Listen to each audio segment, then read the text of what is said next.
Good morning, everyone. We're just going to give it a few more minutes to allow for others to join, and then we'll get started at about 3 minutes past 10. Thank you.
Good morning, everyone. For those that have just joined, we're just going to wait a couple more minutes for others to join, and then we'll get started.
Okay, good morning, everyone, and thank you so much for joining us today for our second quarter wellness webinar. My name is Karen Mitchell-Moore, and I'm from NMG. Today, we are privileged to be joined by Vishen Pillai, who will be offering us valuable insights on how to achieve healthy and sustainable work-life balance. And I'm sure this rings true for so many of us today in this very, very busy world. Vishen brings with him over 16 years of experience in psychology counseling. He's also the managing partner at Verina Business Consulting and Verina Wellness, and he also serves as an associate member of the Psychological Society of South Africa. We are truly honored to have him with us today. Welcome, Vishen. Over to you. Thank you. Thank you very much, Karen, and good morning to everybody who's joined. And thank you very much for joining the session. I can take it that those of you who joined have done so because the topic resonated with you. So chances are you've probably found yourself answering some work emails late at night, or felt a bit guilty for taking a break during a very busy day as well. And that's what's led you to believe that maybe there's something that needs to be done differently in terms of finding some type of work-life balance. But I want to put you at ease and tell you not to worry, you're not alone, because in today's world, trying to find balance between work and life can start to feel like juggling a dozen balls while riding a unicycle and walking a tightrope at the same time. And trust me, I've been there too. I've spent my fair share of time in the corporate world, and it's very easy to feel the demands of our careers, our families, and our personal lives starting to pull us in very different directions. So today, as much as we're talking about work-life balance, we're not going to look at the typical, oh, just manage your time better kind of thing. We're really going to explore what does this imbalance look like? And more importantly, I'm going to share with you practical strategies that you can use to find balance without feeling overwhelmed. Now, the question I get quite often is, why does this really matter? Well, research shows that when we don't get our balance right, our health starts to deteriorate, our productivity deteriorates, and our relationships suffer as well. But when we do strike the right balance, not only do we become more effective at work, we also start to enjoy the things that really matter outside of work as well. So if you're tired of feeling like your life is all work and no play, or if you just want to find out how do you go about setting healthy boundaries, then you are 100% in the right place. And I'm really looking forward to helping you take the first step towards achieving that balance today. So Karan did give you an overview of my background. If you were wondering if you're in safe hands, I hope this puts you at ease. So let's go right into what we're going to be looking at today. So we're going to start off by looking at what is work-life balance? What does it do for your mental health? How does your mental health even impact the ability to find some type of work-life balance? We're then going to dispel some of the myths around work-life balance. We'll look at, more importantly, the signs of imbalance, because in many cases, people don't even recognize that they have an imbalance. So how do we recognize these signs? What is the impact of this imbalance for you as an individual? And how is stress and burnout contributing to that? Now, stress and burnout are these buzzwords that we use all the time. So we're going to do a bit of a, I won't say a deep dive, but we'll do a jump in and understand what is stress and burnout so that you can use these terms correctly, but also identify the signs and symptoms that you may or may not be experiencing. We'll then start looking at the practical application of this. What can you do to start changing your current situation? So we're going to look at the different types of rest that you need to incorporate. We'll look at some time management techniques. We'll also look at some self-care tips, and very importantly, we're going to talk about boundaries as well. There's also going to be some other useful nuggets of information, so please do stay tuned. If you have any questions as we're going through, please type them into the chat box. We will have a Q&A section at the end, so it's always easier if you type your questions as they come up so you don't forget them by the time we get to the end. So to get started, when we talk about work-life balance, we often underestimate the role of our current mental health state in how we try to find this balance for ourselves. Now, when we talk about overall mental health, we're actually talking about an individual's ability to uh, identify or explain their current emotional state, their psychological state, and their overall social well-being. Now, this encompasses how individuals think, how they feel, and how they behave, but also how they react and handle stress as well, and also how they make choices in life. Now, when we have good mental health, it generally means that we're functioning well, we're managing life stresses, we're maintaining good relationships with the people around us, most importantly, our relationship with ourselves, and we have a relatively positive outlook on life. So it's about this overall balance and well-being of an individual. Now, from that, you can then start to see why your mental health or your current mental health state plays a significant role in terms of where you are in identifying what your work-life balance looks like and how you're going to get there. So if you are in a crisis state from a mental health perspective, the chances are your work-life balance is out of whack.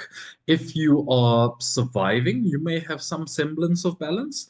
And if you're excelling, then chances are you've got this balance down to a T.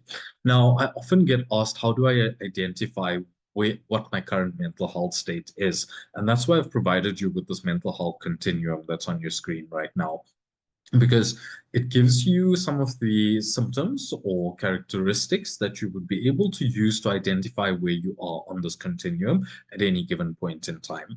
Now, this is very different to mental health disorders, and I'll talk about that in a second. But what I want you to understand is that you would have a specific state that you are in on a day-to-day basis. So if you are in survival mode, then survival mode is how you are going to be able to handle all of the other things that are happening around you.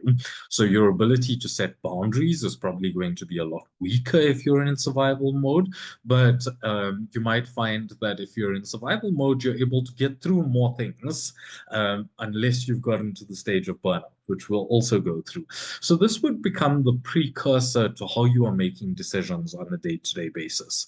And this can affect how you react to situations as well. So if you were in a crisis state, for example, and Karen had to say to you, can you please get this done for me in the next hour? Chances are you are going to work yourself up to a state where you're probably going to lash out at Karen.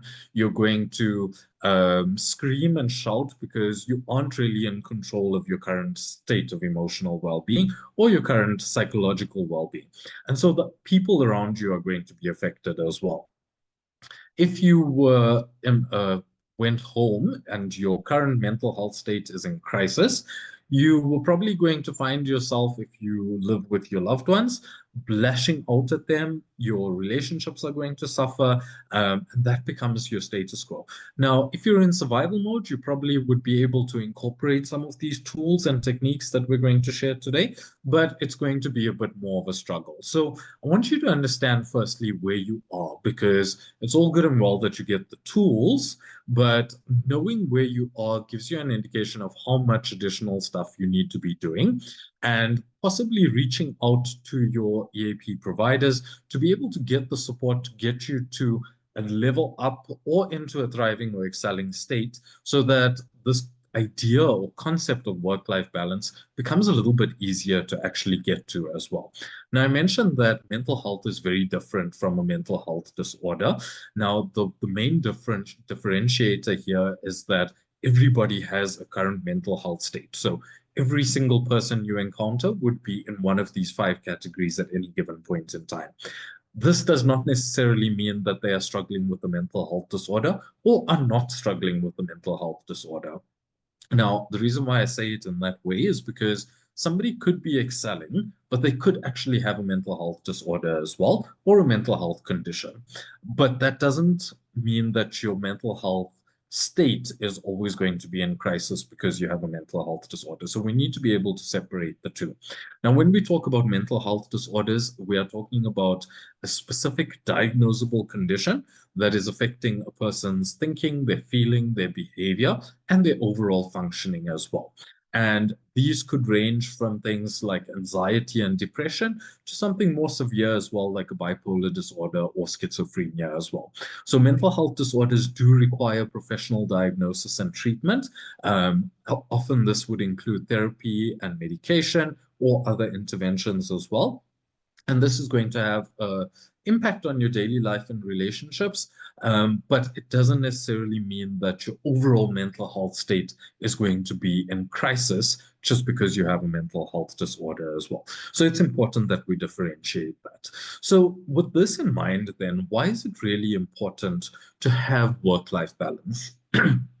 So when we talk about work-life balance, I mentioned earlier that it's the overall state of being. So if your health and well-being is uh, going to be affected, then you would need to make the necessary adjustments to prioritize it. So if you are working late and taking calls or responding to emails until 11 o'clock at night without any breaks, chances are you haven't made it to the gym, which means that you probably haven't prioritized your physical state, your physical health.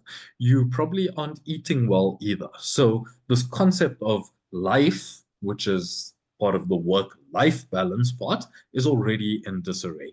We then talk about productivity and focus. Now, if you are struggling from a health and well-being perspective, your body isn't getting enough movement, you're not in a good physical state, which means that your ability to be productive and focus is in decline as well. So there's already an imbalance there. Your ability to find happiness and joy in the simple pleasures of life is also going to be thrown out if these other factors are not in check. Chances of you avoiding burnout when your well-being is not taken care of, is not going to happen. You're not going to be as creative as possible if you aren't prioritizing your work-life balance. In terms of morale, you may be described by your colleagues as the wet blanket in the team, the one that's always got a problem with everything. You're the naysayer. Okay, so you're affecting your own morale and the morale of the people around you. And the big one here, when we talk about work-life balance, and I think this is why it's a challenge for so many people, is because it's really the difference between living and existing. Are you just paying bills every day? Or are you actually embracing life and all that it has to offer? And this is what work-life balance actually represents. Now, we find ourselves in many instances having conversations with each other, and we really have no idea what the next person is going through. So while we're sitting in this session right now, there could be some of you that are thinking about other responsibilities that you have. Perhaps you have a sick family member, a parent that you're providing care to. Perhaps you've got exams coming up, you're studying and working at the same time. How are you going to juggle that? You're hoping to find some answers here.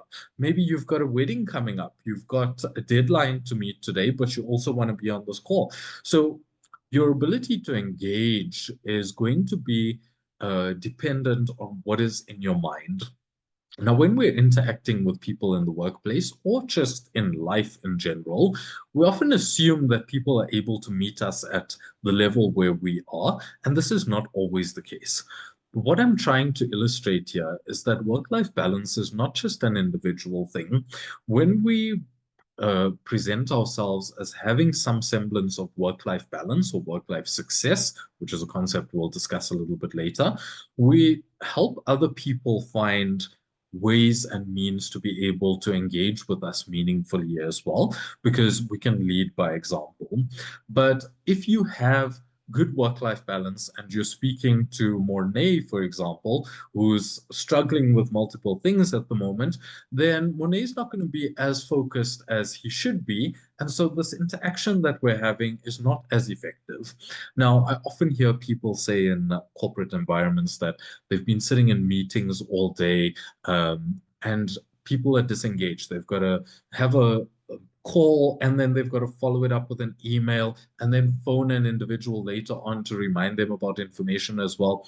This is a prime example of how work-life balance is affecting our ability to be productive as functioning employees in an organization as well. So this is again reiterating the importance of this work-life balance and how we switch off. How do we identify what is my priority right now? How do I stay in the present moment so that I can be effective at what I'm doing and not be thinking about multiple things? Because that in itself is showing me that I am lacking in terms of balancing work and life. Now, when we look at this work-life balance equilibrium, we're trying to juggle a couple of different things. When we talk about somebody with low well-being, we're talking about somebody who's lacking physical, mental, or social well-being. And there's two categories that they can fall in here. So it could be somebody who's experiencing low well-being because they have low boundary control as well. And this is where they'd have no control over how they're dividing their time and attention between work, family, and other aspects of their lives. We could also have somebody who's experiencing low well-being, but they are really good at putting boundaries in place. So you might feel that you're dividing your attention equally between all of those things, but you still don't feel like you have a sense of control over what's happening in your own personal life. Okay, and this is going to make you fall on the lower end of the spectrum in terms of this work-life balance. Now, on the flip side of that, you could be in a high well-being state. So you're prioritizing your physical, mental, and social well-being. And you've got low boundary control, but you're exercising, you're going on hikes, you have good family relationships, but you're just being taken advantage of. So you feel like you're in an overall surviving state, possibly thriving state, maybe excelling, but you just feel like you could take more control over your life. And then the ideal state where we all endeavor to be is in this green block, which is where we've got high well-being, everything in our lives, all these different aspects are being done really well. I've got good boundary control. I'm in control of how I'm spending my time, how I'm splitting my attention. I have no issue saying no to things, and I don't feel bad about saying no either. Okay, so it's important to understand where you are and where you want to be. And as much as the green block is the ideal when we're talking about work-life balance specifically, it's okay to move from a red block into an orange block for starters, and then over the next couple of months move into a blue block, and then eventually move into the green block by the end of the year or for the beginning of 2026 as well. So it's completely up to you and how much work you want to put into it, because attaining work-life balance does require your work. Okay. Now, when we look at some of these myths that people have about work-life balance, there is firstly the assumption that work-life balance means I have equal time for everything. And that's not necessarily the case. Work-life balance doesn't mean that I'm spending as much time in the gym as I am with my family as I am at work. There's not enough hours in a day, let alone a week, to be able to do this. What we are doing when we're talking about work-life balance is that we are prioritizing things based on what we need at that moment. So if my work demands are really high right now, and I'm deciding that, okay, I am required to work 8 hours in a day, I'm putting in 10 hours, but I'm also prioritizing going to the gym for 2 hours every day and also prioritizing spending time with my family. Now, I know that these are my priorities, and now I'm working with it to see how am I going to make it fit. So I know realistically my family, I need to spend time with in the evening, which means I need to prioritize going to the gym in the morning. And on weekends, I'm doing other things where I'm getting tasks that have been left incomplete around the house, or going out and catching up with friends and stuff like that, and prioritizing time for that on weekends as well. And this is kind of what work-life balance looks like. It doesn't necessarily mean that you're giving equal time for everything. The second myth people have around work-life balance is that when you achieve this work-life balance, you're not going to have any stress. And this is not true either.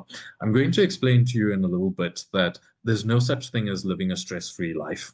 And the reason for this is because our bodies are designed to respond and react to stress, and it keeps us motivated in many ways as well. And so if we're trying to achieve this balance and there's nothing driving us, then there's no need for us to even try and find balance in anything, because what would be the point of it? What are we doing? So you can be the most balanced individual in terms of your work and life responsibilities, but you can also be stressed, and that's okay as well. And then the last myth is that it's just a personal responsibility. And this is contentious because, yes, it is your personal responsibility to strive towards achieving work-life balance or work-life success, but it's also the responsibility of the people around you to respect this. Okay, so it's largely a personal responsibility, but it also means that you have to set good boundaries. So remember, when we looked at the work-life balance equilibrium, you have to have good boundary control. You are in control of your time, but you're also setting these boundaries for the people around you so that you don't feel torn between everything that you need to achieve. So it's a dual factor thing that needs to be done. Now, when we look at the signs of imbalance, when we're talking about work-life balance specifically, there would be three types of signs. So there's the physical signs, you would have emotional signs, and then there's behavioral signs as well. From a physical perspective, you may find that you're experiencing frequent headaches, you are fatigued a lot of the time, and you may have difficulty sleeping, whether this is insomnia or excessive sleeping as well. So hypersomnia, where you're spending your entire weekend on the couch or just sleeping or staying in bed for the entire weekend. This would be a sign of imbalance. I don't have the energy to do the life things because I've been overexerting myself with work, for example, or vice versa. Then we have emotional signs, and this is where we would start to see increased irritability. There would be mood swings and this general sense of feeling overwhelmed. I don't have any control over what's happening. And if we go back to that work-life balance equilibrium diagram, you'll find that this is where there's low boundary control. And so I just feel like I'm being torn between all of these places, and this is taking a largely emotional toll on my body. From a behavioral perspective, you're going to notice that there's reduced productivity, even if you're prioritizing work. So if you're pouring all of your weight onto the work side of the scale, um, and there's an imbalance, you're going to find that as much as you're spending 12 hours doing work, you're not getting the stuff done that you need to get done in those 12 hours. So there's reduced productivity. You may be procrastinating, which again ties into that. So I'm frustrated that I spend so much time doing work. And so that's preventing me from getting started on any tasks that need to be completed. And then you may find that you're withdrawing from social activities as well. Now, once we recognize these signs, we can start to look at what the impact of this imbalance as well. And again, there's three components that would be impacted here. So firstly, we would have the health impact, where we're finding that you're going to be developing chronic stress. You may start to develop mental health conditions like anxiety or depression. You may also start to develop health conditions like heart problems, cardiovascular disease, or some of the others that are very prevalent as well. So high blood pressure, migraines, you may experience chronic fatigue syndrome. All of these things are going to be as a result of this imbalance as well. You then have the productivity impact, where again, it's the diminished focus. My creativity has diminished. I am not putting out as much work anymore. Okay, my productivity is not where it needs to be. And then from a relationship perspective, you're going to find that you have strained relationships with your family and friends as well. So these are the things that you would be looking out for to see the signs of this imbalance in yourself. Now, if we look at the effects of poor work-life balance, we are looking at things like depression, burnout and fatigue, conflict in relationships, conflict between colleagues and teammates. You may find that you're anxious more of the time. Relationships are struggling as well. You've got higher levels of stress. Stakeholders are asking you for information all of the time. The typical corporate term here is you're dropping all the balls. Okay. That's what we're talking about there. And then there's going to be a lack of self-confidence. When you're looking in the mirror every day, you're probably not enjoying who you're seeing staring back at you. Probably because of the physical imbalances that are now presenting. So you can see that you're now starting to look like a bit of a raccoon because you haven't had good sleep, or you've lost weight because you haven't prioritized eating well or going to the gym. And so this is going to affect your self-confidence, which ultimately has a ripple effect on all of the other relationships that you have as well. Now, it's important again that we start to identify what is the current state of being. Are you suffering? Are you managing? And where do you want to be? Okay. Now, I often like to say this Chinese finger trap is a prime example of what all of us are dealing with. And if you ever need a visual representation of what this work-life balance is and what you need to do, let this come to mind. So with the Chinese finger trap, regardless of the material that it's made of, the principle is still the same. And in life, we're constantly fighting against everything. So our fingers are in on either end, and this trap is made up of our work, our family, our children, our finances, all of these things that we need to do, our health. I need to lose weight. I need to build muscle, all of these things. And we're constantly fighting against it. What we're doing is creating more stress on ourselves, and there's no balance in this process. All we're doing is just being tense all the time. The only way we're going to get over this or be able to move past this is where we start pulling ourselves towards ourselves. So the same way you get out of the Chinese finger trap, where you push your fingers towards each other, is the same thing you need to do when you are deciding that you need to find work-life balance for yourself. You need to be able to release all of these things that are happening so that you can see them for what they are. I'm not saying that you need to pretend these things don't exist, but I'm saying pull yourself towards yourself and be able to get a holistic view of what are these challenges that I'm experiencing. How can I break them down into specific tasks that need to be completed so that I'm in control of what's happening right now? And then when I'm in control, I'm not fighting against anything. I'm actually able to handle all of these challenges piece by piece with a structured plan as well.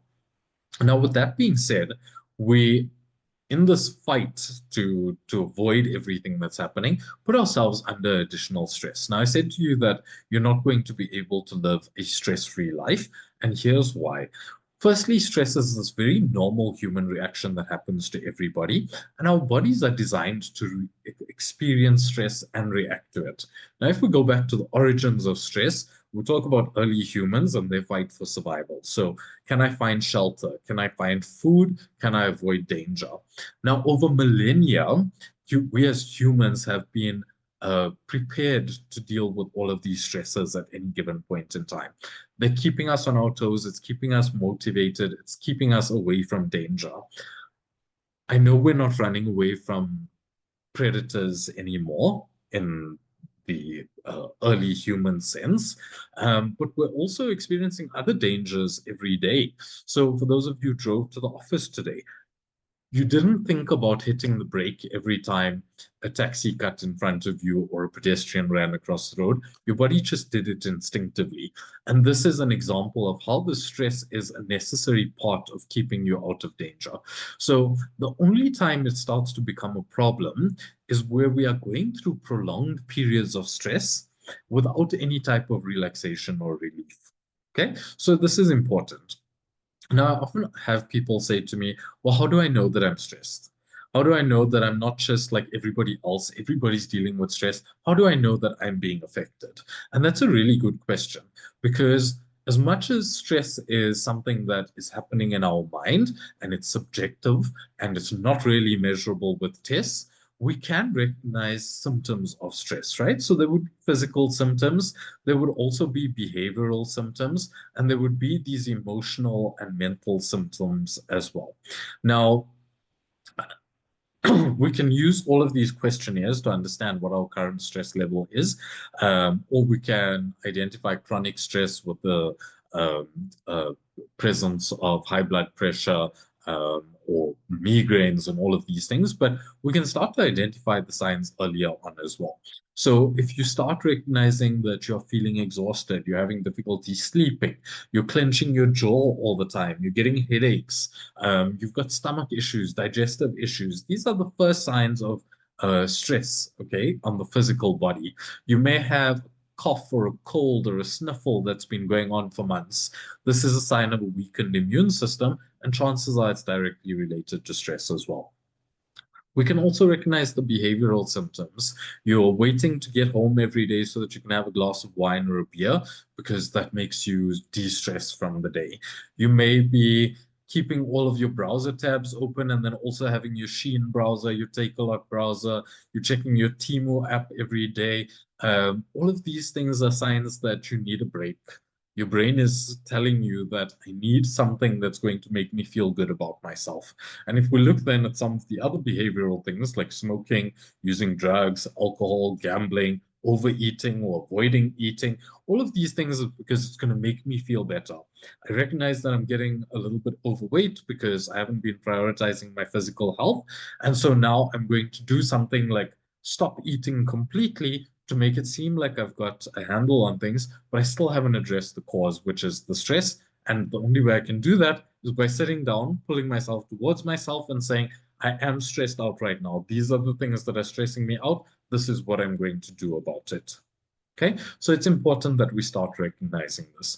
Now, I said to you, you're not going to be able to have a stress-free life, but I guarantee you there's some type of silver lining to this. When we say that your life isn't going to necessarily be stress-free, we have to differentiate between the fact that there's good stress and bad stress, okay? And so there's always going to be either one of these that are happening, sometimes more distress and sometimes more eustress, but either way, there's going to be some type of stress that you're under. The main thing that we need to be able to identify between is, am I under good stress at the moment or am I under distress?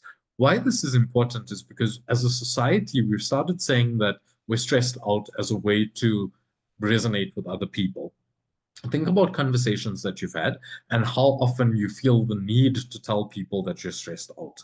It's almost like we've normalized the fact that you are only functioning as an adult in society if you're experiencing some level of stress that you can talk about.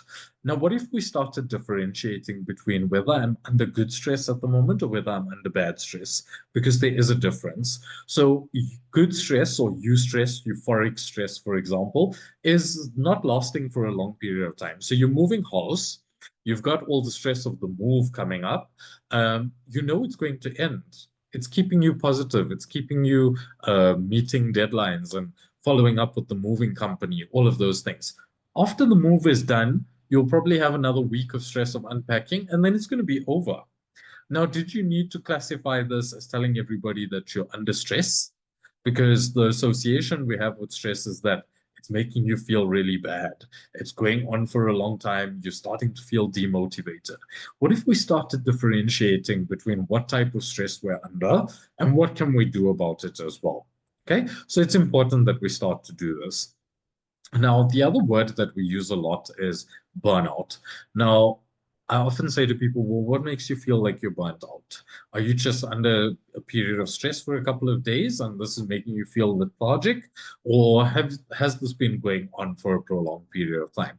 And this is important because in order for burnout to be diagnosed, these are the questions that we would ask as well, right? So when we talk about burnout, yes, there are physical symptoms, but you're going to find that there's a lot more emotional and mental symptoms, and there's also more behavioral symptoms than physical symptoms. What this means is that burnout is the result of prolonged periods of stress, and you're never going to get to the stage of burnout without experiencing prolonged periods of distress or bad stress without any reprieve. And this is what I mentioned at the beginning, where stress only becomes a problem when you've gone through prolonged periods of time without any type of break from it, because this is going to take you to the stage of burnout. Okay. And burnout then is very different to just being stressed on a day-to-day basis. Now, it's important to understand that there's 5 stages of burnout. I'd like you to recognize where you are in the stage, or if you are at all in the stages of burnout, because this is important when you're trying to make decisions around finding work-life balance for yourself. So the first stage of burnout is the honeymoon stage, right? In this honeymoon stage, you romance the idea of being stressed out.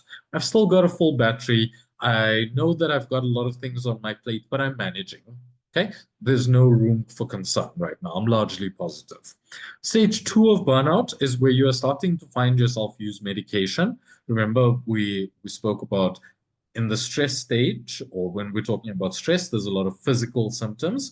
So stage 2 would be you're now starting to use medication to treat these symptoms. So you've got headache tablets, you've got Gaviscon in your handbag or your laptop bag, you've got pain medication, sleeping tablets, you may be using stimulants to help you in the bedroom because your sex life is being affected by your high levels of stress as well. All of this would be stage 2. I'm using medication to treat the symptoms. And this would include just taking a grandpa every day or a Disprin every 2 hours or something like that as well, right? This is the onset of stress. Stage 3 would be the chronic stress phase. The easiest way I describe this is the medication isn't working anymore. You're taking Myprodols and all of these other things, but the headache is still there. You've still got the body pain. Okay. You don't know what to do. You are now at the point where your fingers are in either end of this finger trap and you're pulling so hard that you're afraid that one finger is going to eventually slip out and hit the person next to you. Okay. This is the chronic stress phase. It's important to note that in this chronic stress phase, you're going to find yourself lashing out at the people around you. You're going to become a little bit more ratty as well, okay? And then from there, you would move to the burnout stage, which is where you are now starting to feel depleted and completely run down. You're exhibiting those behavioral symptoms. You're recognizing that you're largely demotivated and you're just wondering, why is this my life? Okay, and from there you would move into the habitual burnout phase, and that's after having been in this burnout phase for 1.5 to 2 months. What's really important to understand here is that the cycle or this pattern is not linear. So it's not a guarantee that you're going to start off in stage 1 and work your way through to habitual burnout. You're going to oscillate through these stages. You might recognize that I'm stressed out, I'm going to do something different, and you do, and you move out, and then you go back into this as well. What's really important is that you identify where you are in this process so that you can start to do the things that are necessary for you to get a grip on yourself as well. And that again comes down to pulling yourself towards yourself. So just as a high-level snapshot, in case you've forgotten, the difference between stress and burnout: if you're stressed, you're trying to do lots of things. When you're burnt out, you just can't find the energy to be able to do anything. When you're stressed out, you've got a loss of energy. When you're burnt out, you're going to be demotivated. When you are stressed out, you are primarily having physical symptoms. when you are burnt out, you primarily have emotional symptoms. You are never going to be burnt out without ever being stressed, but you can be stressed without getting to the stage of burnout if you go into stage 1 or stage 2 and you take yourself out. You get a grip on it. Now, it's important when we talk about work-life balance that we understand how the role of communication is impacted by this imbalance in our work and life as well. Now, I often say to people, how would you describe your interactions with the people around you? Are you noticing that you're passive, you're a pushover? Are you aggressive in how you communicate with people? Are you passive aggressive or are you assertive? And the reason I do this is because it gives me an idea, because this is directly, you can transpose this on the work-life balance model that I showed you earlier, and it will show you exactly where you are. The reason why I say this is because if you have low levels of respect for yourself and low levels of respect for other people, you're going to be passive aggressive. So I'm in a bad state. I haven't prioritized myself. And I also have no boundary control, which means that the way I speak to people is just going to be nobody's taking responsibility for anything. I'm not taking accountability for why my life is this way. And so I'm going to be passive aggressive in my communication. If I've put in all of these boundaries, but I still am not prioritizing the other things that I need to do in my life, I'm going to be aggressive. I'm frustrated because I'm doing these things. I'm putting boundaries in place, but I still haven't taken control of the other things that are important to me. And so this is going to make me feel angry and aggressive towards the people around me. If I am putting, I'm making sure that I'm in a good state. I'm prioritizing all of these things that I need to do. I'm spending time with my family and friends, but I'm also not putting boundaries in place in terms of taking control of my time. Then I'm going to be very passive. Everybody else's needs are more important than mine, and that makes me feel better. I'm overly accommodating towards everybody else, and this is going to make you have a passive communication style. Now, remember that green block, which is where I said we want to be from a work-life perspective. This is also the blue block here, which is where I'm in control of my life. I know I'm doing all of the things that I need to do, and I'm also in control of putting boundaries in place and saying what my limits are. And this is where I'm going to be able to clearly express my own wants and needs in a way that's respectful of other people, but also respectful of myself. So if you're wondering where you are in terms of work-life balance, perhaps this is another way to look at it and give you that perspective. So we've spoken a lot about understanding the signs and symptoms and recognizing where we may be experiencing imbalances, but how do we start to do things differently now? Excuse me. So the first thing we want to do is start to look at our time management. So remember we spoke about work-life balance requires us to have boundary control. So we need to be able to say, what am I spending my time on? Because boundaries are not necessarily always related to other people. So how am I prioritizing my time? Am I putting boundaries in place with my time? Can you keep a calendar of your events or prioritize your tasks? Now, a lot of people will write down their to-do list, okay? And then they have this big to-do list every day, but they haven't prioritized it in terms of how many hours they have. So another option that you could consider is every day you sit in the morning and you look at your to-do list and you plot it out in your calendar. Okay, I need 10 minutes to do this task. I need 30 minutes to do this task. I need 45 minutes to do that task. And so now the structure in my day. I've set a boundary. Now, if anybody comes and asks me for something, I can say, I can help you at this time. That's how you're creating balance for yourself. You're prioritizing effectively. Okay, because that to-do list, you're just going to add onto it. And then you don't really recognize how much time do I have. And so you're just in this endless loop of I've got so much to do and there's not enough time. And that's an indication of poor work-life balance, okay? Or work-life imbalance. You're also not switching off from work. So we'll talk about boundaries just now, but how are you separating what is your personal time? Okay, how do you put that boundary in place? Are you practicing self-care from a time management perspective? Have you prioritized going to the gym? Have you prioritized getting your hair done, your nails done? Just doing something for yourself. Okay, there's some people, especially those who work from home all the time, that will say to me, I some days go, and they're very embarrassed about it. They're like, we some days go without having a shower in the morning because I just have so much to do. this is an indication of poor time management, okay? You have to prioritize yourself. If you're not feeling good about yourself, you're not going to be able to do any of the other things that you need to do.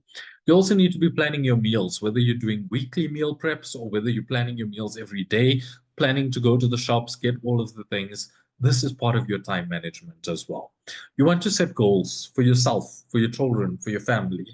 We do this in our businesses, okay? But how often are we doing it in our lives as well?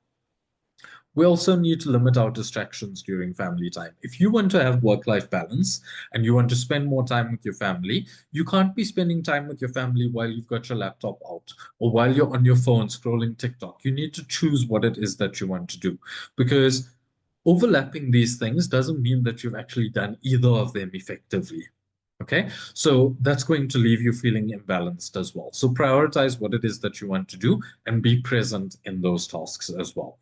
And if you're struggling with all of this in terms of time management, then reach out and get the support that you need, because that's going to be able to help you figure out how you are managing your time. Now, a simple way to manage your time or prioritize these tasks, even if you're sitting with your to-do list, is to use this model here in terms of deciding what's important and what's urgent, or what's urgent and not important, or not urgent and not important either, okay? And this would give you an idea of what it is that you need to do with that. Now, once you've gone through and you've set these goals for yourself, you know exactly what you have to get done, you need to come up with a to-do list, okay, for your life. Not now for your day-to-day activities, but for your life. And this is coming from you pulling yourself towards yourself. What are all of these things that are making me feel stretched? Okay, I'm putting them in clear view so I can now decide what I'm going to do with this information. And I said to you earlier, you need to then make a plan in terms of what am I going to do in order to meet these objectives. Now, this concept is not new, this SMART goals. It's useful if you actually do it properly. So when you separate, now I'm deciding not to be caught in this finger trap.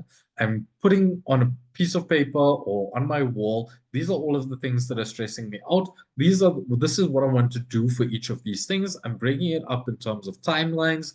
I've used my time management techniques to be able to prioritize this. Now I can actually work towards these goals. I've prioritized it, I've put it in my calendar, and I know exactly how I'm going to get there. If you follow this method, you're going to start to find that you have control over what's happening in your own life. And this is going to be the difference between having a work-life imbalance and a work-life balance as well. Now, this journey is not going to happen overnight. It's going to require consistency. It's going to require commitment. And most importantly, it's going to require a positive attitude.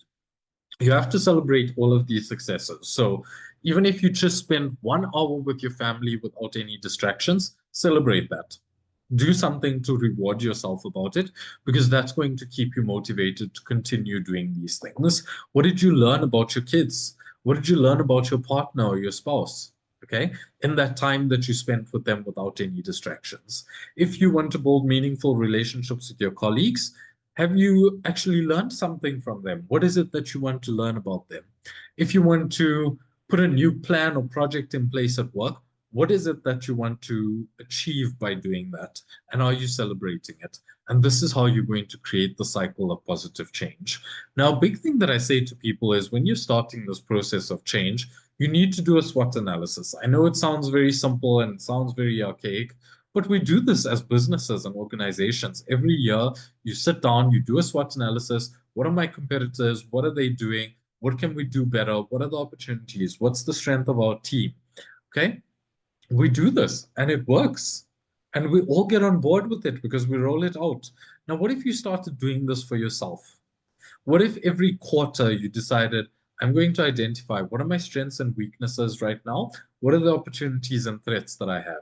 What can I do about this? Can I put a plan in place with timelines? I'm making them specific. I'm making them measurable. I'm making them attainable. I've got a timeline in place, and that's how I'm going to get to the result. So there's all of these necessary steps. And I said this in the beginning of the session as well. Achieving work-life balance is not something that's just an individual responsibility, because it means that you're going to have to delegate and tell people, this is where I'm at. This is what I can do, what I can't do. And that's how you're going to find the success. It's not just an individual responsibility. So then why are we not looking at all of the things that we need to consider in order to make this a reality as well? And when we do this and we start implementing these changes, you're going to find that your well-being or your overall emotional and mental state, which is ultimately your mental health state, is going to increase as well. Because a healthy mind means that you have a healthy body, which means you have a healthy wallet. And that essentially is going to make you feel like you have purpose and meaning in your life. And this is going to give you this impression that you've got work-life balance as well. Okay. And that's what we're, if you're on this call, striving towards. Now, I said to you earlier that yes, you need rest, okay, but there's other things that you need to do as well. And this is because not all rest requires sleep. So, yes, you're stressed out and you're fatigued, but does that mean you need to spend your entire weekend sleeping? Absolutely not.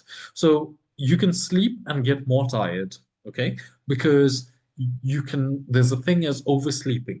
Okay, so you need to do other types of rest that's going to rejuvenate you as well, because that's ultimately what rest does. It rejuvenates you.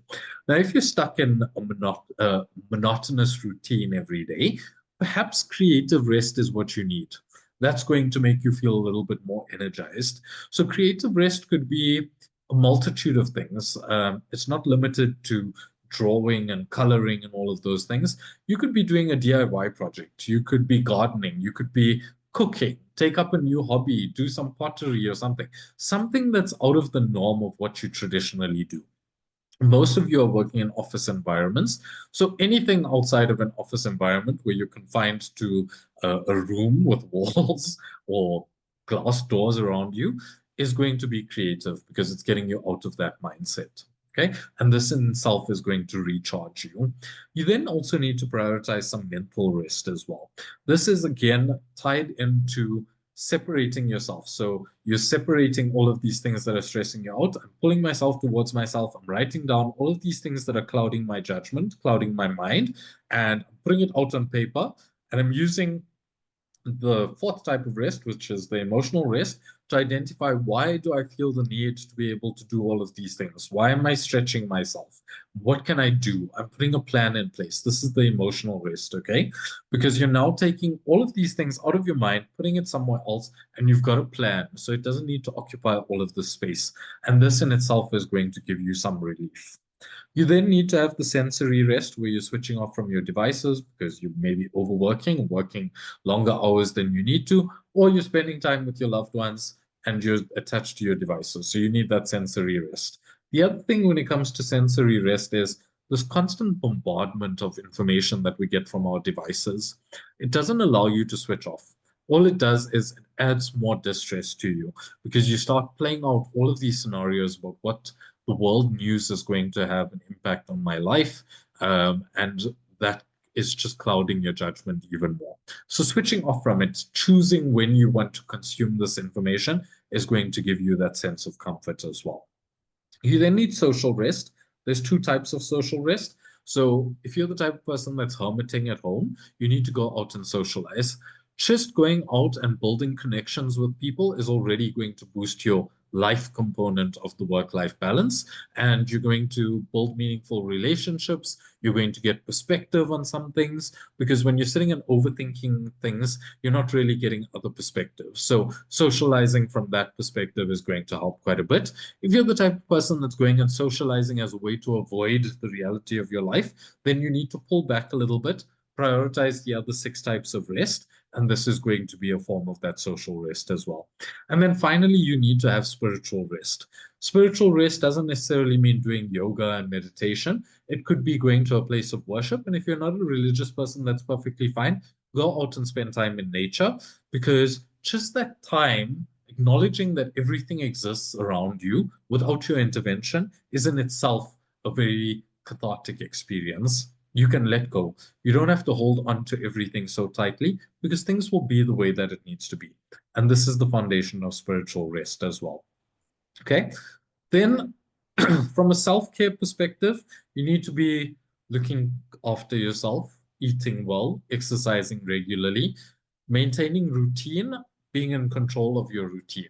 finding support, building connection with the people around you, and most importantly, not feeding into the behavioral symptoms of what you're going through, which is where you are now going to resort to drugs and alcohol and all of these things to make you feel like I'm getting a break from everything that's going on. So, big one that we need to talk about, which is a cornerstone of work-life balance, as you've started to realize, is setting boundaries.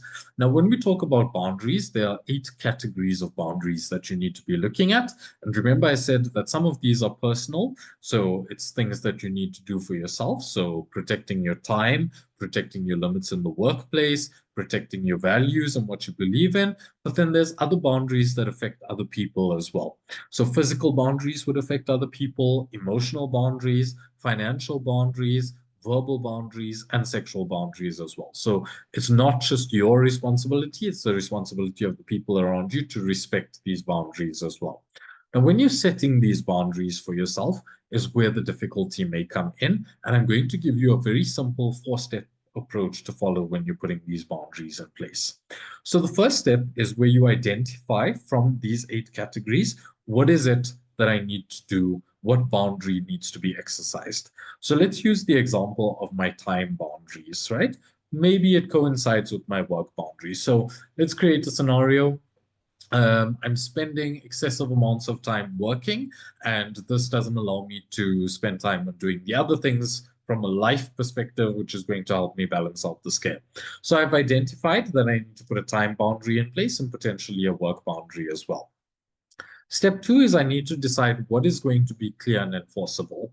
Okay, so perhaps I decide that I'm going to work from 8 in the morning until 5. I'm going to take my 1-hour lunch break and go for a walk. I'm going to do stretches every hour because that's going to recharge me. I feel like I'm moving. And then at 5 o'clock, I'm switching off. At 5 o'clock, I'm prioritizing going to the gym, cooking a meal, spending time with my family, and this I'm going to do until about 10 o'clock at night. I'm including travel time, all of that in place. And then at 10 o'clock, I'm going to log on to my emails for half an hour, triage things that needs to be done for the next day, allocate it in my calendar in terms of time, and then I can go to sleep and get a good rest, and that's what I'm going to be doing. So it's clear, it's enforceable. Okay? Most people do step 1 and 2 really well. You know what the boundary needs to be. You decide what's going to be enforceable. The problem comes in where you don't tell the people that are going to be affected by it that this is now your new limitation.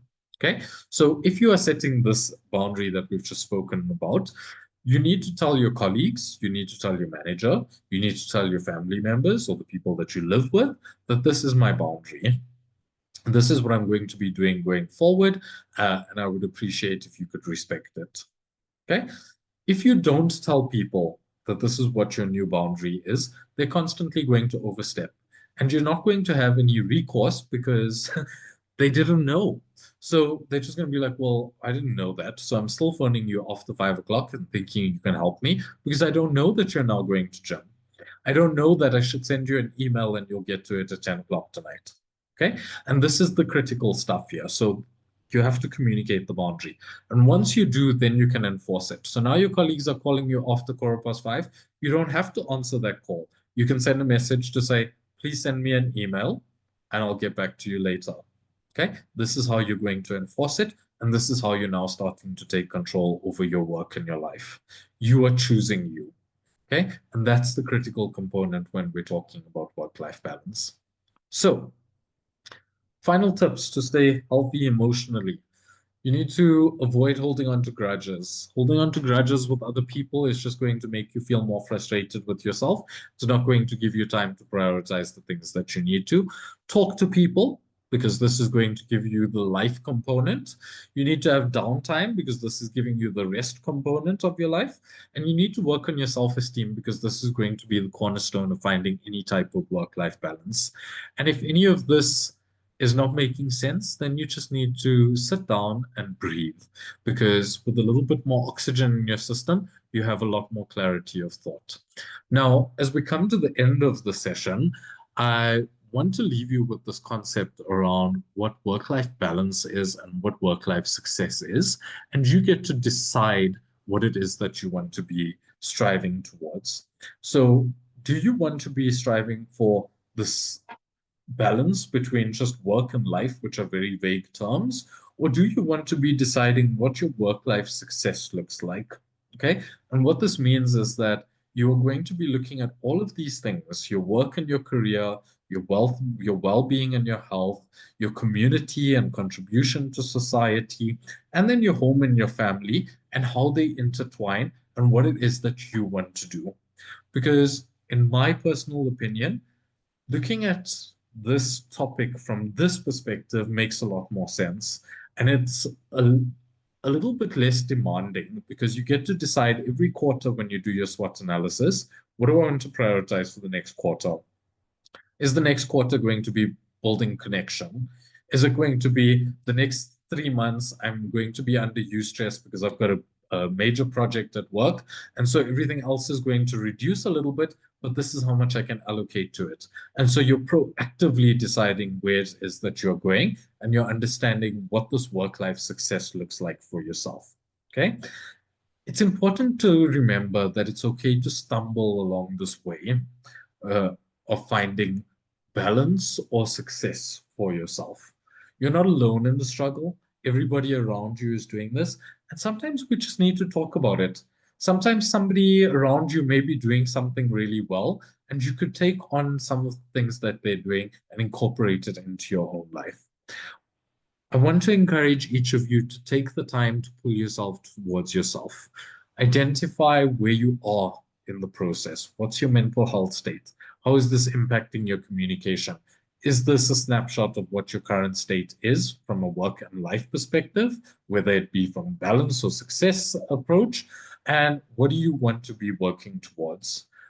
Can you put a plan in place? Can you identify how you're going to get there? And can you hold yourself accountable? Because only then are you going to be able to try and find this success for yourself.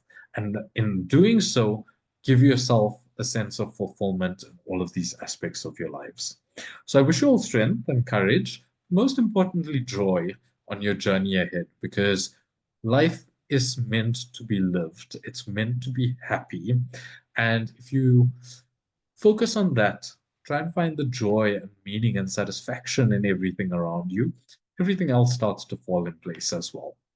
So thank you for your participation, for your time.